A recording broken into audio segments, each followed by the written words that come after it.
मित्रांनो, आज ना उद्या आपल्यापैकी प्रत्येकालाच कठीण प्रसंगांचा सामना करावा लागतो।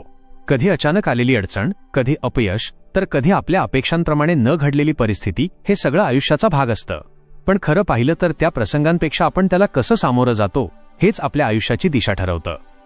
कठीण काळात मन खचणं स्वाभाविक आहे। अनेकदा वाटतं की आता पुढे काहीच उरलं नाही, पण अशा वेळेस आपल्याला आठवण करून द्यायला हवी की आपलं शरीर, मन आणि भावना यांना आयुष्याने आधीपासूनच अनेक लहान मोठ्या संघर्षांतून घडवलं आहे। प्रत्येक वेदना, प्रत्येक अपयश आणि प्रत्येक संघर्षाने आपल्याला आतून अधिक मजबूत केलं आहे।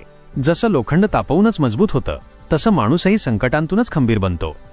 जेव्हा आयुष्य आपल्याला कठीण वळणावर आणून उभं करतं, तेव्हा घाबरण्याऐवजी थोडा वेळ स्वतःला समजून घेणं महत्त्वाचं असतं।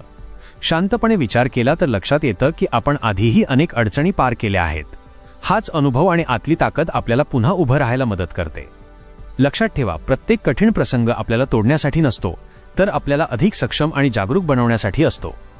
त्यामुळे जीवनातील चढउतारांना घाबरू नका, त्यांना सामोरं जा, कारण याच प्रवासात आपली खरी ताकद आणि खरी ओळख घडत असते। मित्रांनो, आयुष्यात कितीही कठीण प्रसंग आले तरी एक गोष्ट कधीही विसरू नका, तुम्ही त्यापेक्षा जास्त मजबूत आहात। प्रत्येक संघर्ष तुमचं व्यक्तिमत्व घडवत असतो आणि प्रत्येक अडचण तुम्हाला पुढे जाण्याची नवी ताकद देत असते। जर हा व्हिडिओ तुमच्या मनाला स्पर्श करून गेला असेल तर तो इतरांपर्यंत नक्की शेअर करा।